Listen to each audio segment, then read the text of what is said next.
Welcome to Gajal civil service academy. S L S T 11-12 ক্ষেত্রে জিওগ্রাফির কিন্তু verification complete হয়ে গেছে। খুব তাড়াতাড়ি পর্ষদ কিন্তু ইন্টারভিউর ডেট ঘোষণা করবে এবং খুব দ্রুত কিন্তু ইন্টারভিউটাও হয়ে যাবে, এরকমটাই কিন্তু শোনা যাচ্ছে।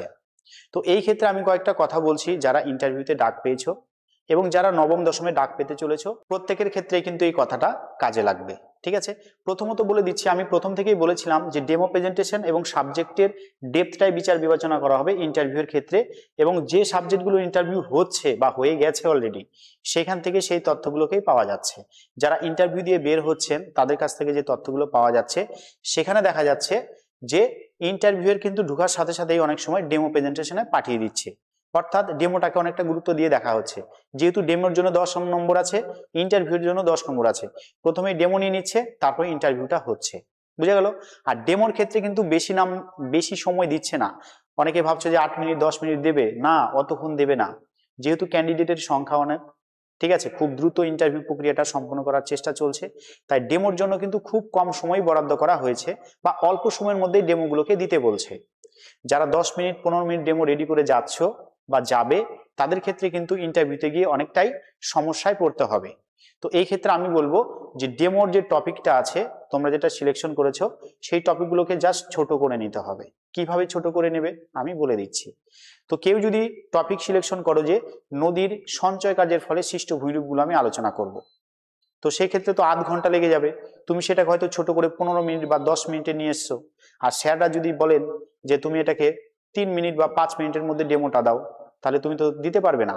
তো সেই ক্ষেত্রে তুমি দেখা গেলো নদীর সঞ্চয় কাজের ফলে ভূমিরূপগুলোই বোঝাবে, সেক্ষেত্রে তুমি দুটো ভূমিরূপ বোঝাও, যে নদীর সঞ্চয় কাজের ফলে আমি এই দুটো ভূমিরূপকে বোঝাবো।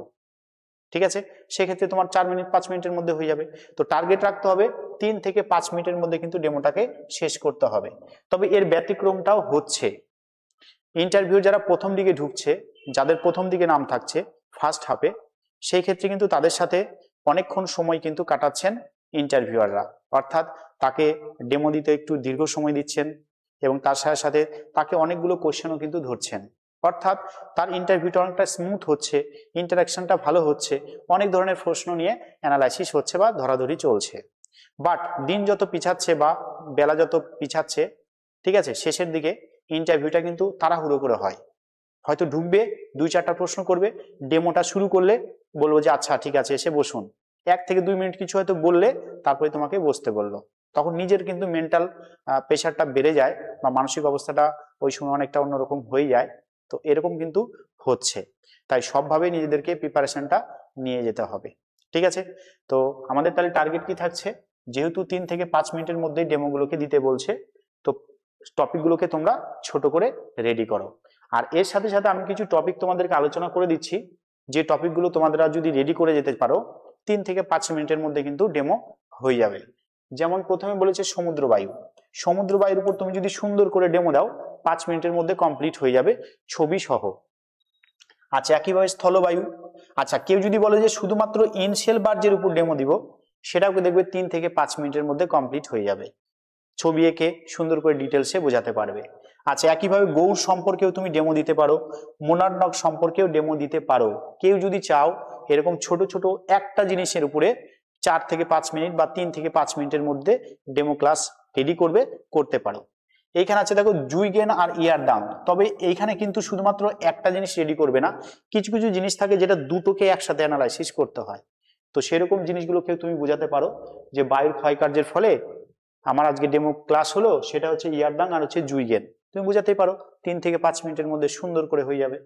একইভাবে তুমি কোরাল ব্লিচিং সম্পর্কে বলতে পারো, 3 থেকে 5 মিনিটের মধ্যে কমপ্লিট হয়ে যাবে। আচ্ছা, ওজোন স্তর সম্পর্কে আর ডেমো ক্লাস দিতে পারো, বা ওজোন স্তরকে কেন প্রাকৃতিক সৌর পর্দা বলছে সেই সম্পর্কেও কিন্তু তুমি ডেমোটা দিতে পারো। ওকে, তাহলে আমাদের আজকের যেটা ভিডিওর মূল বিষয়বস্তু, সেটা হলো ডেমোর যে সময়টা সেটা যেহেতু অনেকটা কম দিচ্ছে, আমাদের প্রিপারেশনটাও কিন্তু সেই মতোই নিতে হবে। এবং এর সাথে সাথে নবম দশমে তোমরা যারা ডাক পেতে চলেছো, ঠিক আছে, প্রত্যেকেই প্রথম থেকেই ভালো করে প্রিপারেশনটা নিতে থাকো। আশা করছি যে নবম দশমের ক্ষেত্রে অনেকেই ফ্রেশার ক্যান্ডিডেট ডাক পাবে এবং তার সাথে সাথে ফাইনাল লিস্টেও কিন্তু অনেকেই ফ্রেশার ক্যান্ডিডেট কিন্তু ঢুকবে।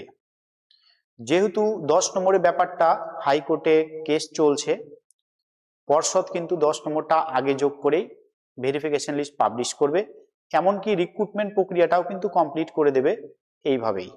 তার পরবর্তীকালে কেসের মতো চলছে, রাজ্য সরকারের মতো চলছে, পর্ষদের মতো চলছে।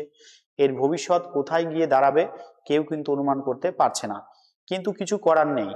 যেহেতু ভেরিফিকেশন লিস্ট দিয়ে দিবে 9-10-এর, যারা ডাক পাবে অবশ্যই প্রিপারেশন নেবে।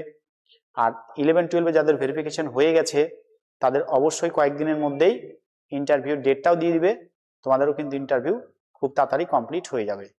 এমনকি এরকমটাও হতে পারে যে যেগুলো সাবজেক্ট ইন্টারভিউ হয়ে গেছে 2-3 দিনের মধ্যে বা 4-5 দিনের মধ্যে তাদের কিন্তু ফাইনাল লিস্ট বের করে তাদের কিন্তু রিক্রুটমেন্টও করে দিতে পারে। আশ্চর্যের কিছুই নেই এই বর্তমান সময়ে, বর্তমান পশ্চিমবঙ্গে। ঠিক আছে, অবশ্যই সবাই ভালো থাকো। কালকে ভেরিফিকেশন লিস্ট বের করার পরে আমি আর একটা ভিডিও তোমাদের সামনে তুলে ধরবো।